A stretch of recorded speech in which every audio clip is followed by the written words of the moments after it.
الحمد لله رب العالمين والصلاة والسلام على نبينا محمد وعلى آله وأصحابه أجمعين أما بعد.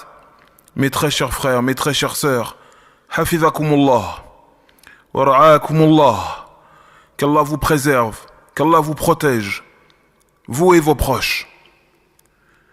Mes très chers frères, mes très chères sœurs, lorsque la mort se présente,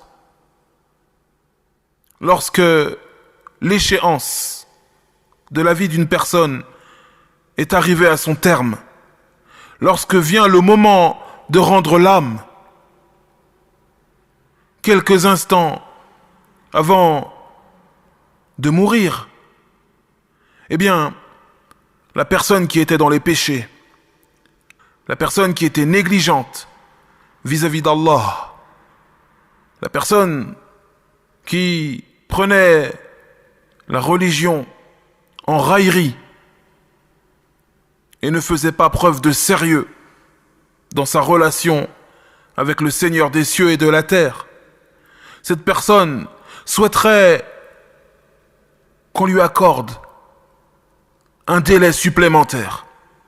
Cette personne ressent un grand désespoir. Cette personne souhaiterait qu'on lui donne une nouvelle chance de revenir sur terre et d'œuvrer dans le bien. Mais ceci n'est pas possible. Mais ceci n'est pas possible. C'est pour cela qu'Allah subhanahu wa ta'ala nous dit dans la sourate Al-Mu'minun, versets 99 et 100, حتى إذا جاء أحدهم الموت قال رب ارجعون لعلي أعمل صالحا فيما تركت. Et lorsque la mort vient à l'un d'entre eux, le voici qui dit: Ô Seigneur, fais-moi revenir afin que j'œuvre dans le bien par rapport à tout ce que je délaissais. Ô Seigneur, fais-moi revenir afin que j'œuvre dans le bien par rapport à tout ce que je délaissais. Allah ici, mes très chers frères, mes très chères sœurs, Allah ici nous décrit la situation, l'état de la personne qui est sur le point de rendre l'âme, la personne qui était dans les péchés, la personne qui était dans une grande négligence vis-à-vis des ordres d'Allah, la personne qui accumulait et empilait les interdictions et les commettait. Cette personne sera prise de désespoir. Cette personne regrettera amèrement lorsque le moment de mourir sera venu. Quelques instants avant que son âme ne lui soit retirée. Lorsqu'elle verra, lorsqu'elle prendra conscience de l'endroit vers lequel elle se dirige, wal'iyadhu billah, c'est-à-dire vers le châtiment d'Allah, cette personne n'aura qu'un seul souhait. Cette personne n'aura qu'une seule idée en tête, qu'une seule envie: revenir sur terre. Elle souhaitera que lui soit accordé un délai dans cette vie d'ici-bas. Un court délai. Pas pour profiter de cette dunya. Pas pour goûter, savourer telle ou telle chose. Pas pour passer du moment avec ses proches, avec son épouse, avec ses enfants. Non. La seule chose que cette personne souhaitera, comme nous le dit Allah, لَعَلِّي أَعْمَلُ صَالِحًا فِيمَا تَرَكْتُ, afin que j'œuvre dans le bien par rapport à tout ce que je délaissais. La personne voudra revenir sur terre pour corriger ses actions, pour œuvrer dans le bien, pour se rapprocher d'Allah par les œuvres pieuses. C'est comme si cette personne disait, lorsqu'Allah nous cite la parole de cette personne, lorsque cette personne dira « La'alli a'malu saliha fima tarakt » afin que j'œuvre dans le bien par rapport à tout ce que je délaissais, c'est comme si cette personne disait « Accorde-moi, Seigneur, un délai, une nouvelle chance, et je ne gaspillerai pas mon temps. Accorde-moi un court délai, et je ne gaspillerai pas mon temps. » Regardez, mes très chers frères, mes très chères sœurs, la personne ne demandera pas à ce qu'on lui accorde un court délai afin de goûter, de savourer tel ou tel délice d'ici-bas, afin de profiter de sa voiture, afin de profiter de sa maison au bord de la plage, afin de profiter de ses richesses, etc., etc. Non. La seule chose que la personne souhaitera, c'est de revenir sur terre, qu'on lui accorde un délai, qu'on lui rallonge sa vie, afin d'œuvrer dans le bien. Toute cette vie qu'elle aura vécue ne lui aura servi à rien. Toute cette vie, tout ce temps qui lui aura été accordé, aura été gaspillé, perdu, saccagé. Et le temps, c'est la chose la plus précieuse pour le croyant. Le temps est la chose la plus précieuse pour le croyant. Mais lorsque l'on regarde comment on agit, comment on se comporte, comment on vit, on a l'impression que pour nous, le temps est la chose la plus méprisable. Une chose sans importance. Wala hawla wala quwwata illa billah. Alors que le temps est d'une valeur inestimable. On perd notre temps dans des choses stupides, dans des futilités. On perd notre temps dans des idioties, dans des choses qui nous apportent rien du tout, dans des choses qui ne nous rendent ni plus intelligents, ni plus pieux, ni plus riches, ni plus beaux. On perd notre temps dans des futilités, dans des idioties. Et pire que cela, on perd notre temps dans des choses qui nous nuisent d'un point de vue religieux, dans des choses qui nous nuisent dans notre adoration, dans notre cheminement vers Allah. Regardez, tous ces jeunes qui écoutent du rap, qui écoutent ces chanteurs diaboliques, qui répètent en boucle qu'ils vendent de la drogue, qu'ils ont des armes, qu'ils commettent l'adultère quand ils veulent, avec qui ils veulent. Tu as des jeunes qui écoutent cela du soir au matin. Des jeunes issus de familles musulmanes. Des jeunes qui se revendiquent eux-mêmes comme étant musulmans, comme étant eux-mêmes musulmans. Ni prière, ni apprentissage, ni lecture du Coran. Que des chansons diaboliques. Je vends de la drogue, j'ai des armes, je fais ceci et cela, j'ai telle et telle importance, mon gang, ceci, cela. Et le pire de cela, c'est qu'en plus de perdre leur temps à écouter ces musiques démoniaques, et je pèse mes mots, ce sont des musiques démoniaques. En plus de perdre leur temps dans cela, les choses qui sont citées dans ces chansons deviennent pour eux, pour certains jeunes, des buts à atteindre. Wal'iyadhu billah, qu'Allah nous en préserve. On gaspille notre temps. On perd notre vie. Wallahu al-musta'an. On est là à rechercher le luxe, la richesse, le confort, le high-tech, le dernier portable, la dernière tablette, tactile, la plus grosse des voitures, la plus grande des maisons, la plus grande des renommées. Et toutes ces choses, eh bien le prophète Mohammed, sallallahu alayhi wa sallam, n'en avait cure.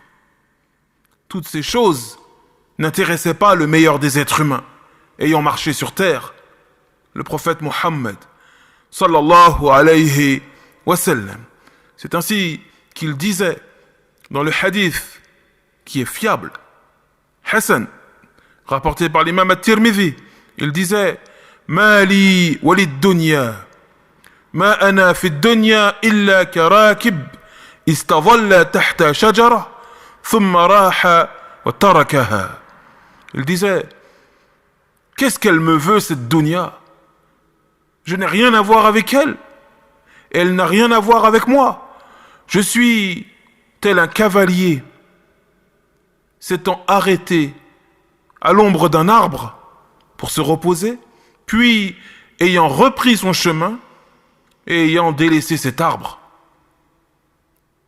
Cette dunya, c'est tel un arbre ombragé. Cette dunya doit nous servir à prendre des forces pour ce chemin sur lequel nous sommes, car nous sommes des voyageurs. Nous cheminons vers l'au-delà.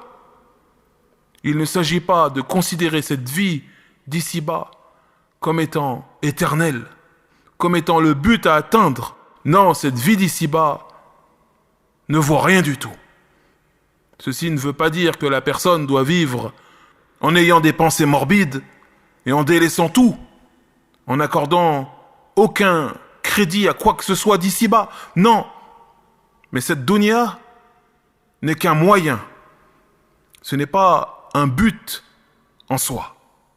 Ainsi, mes très chers frères, mes très chères sœurs, Allah nous dit حتى إذا جاء أحدهم الموت قال رب ارجعون لعلي أعمل صالحا فيما تركت.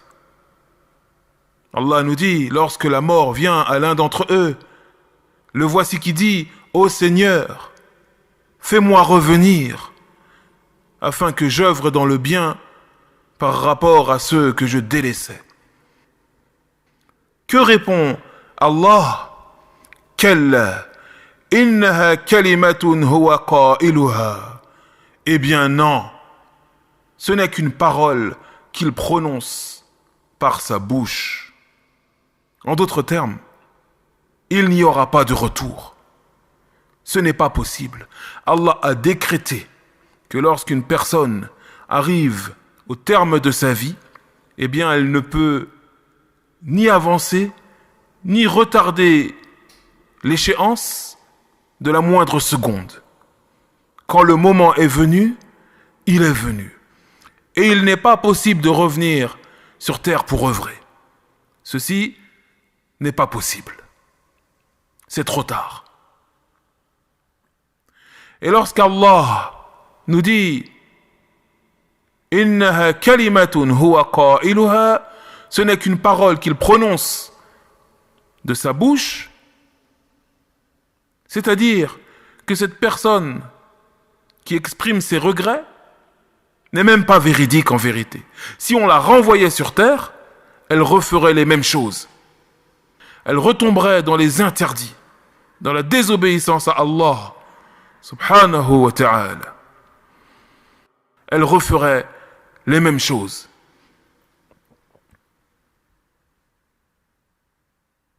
C'est pour cela, mes très chers frères, qu'on se doit de donner de l'importance à ce temps qui passe. On se doit d'économiser notre temps, de lui donner de la valeur et de ne point le gaspiller en vain.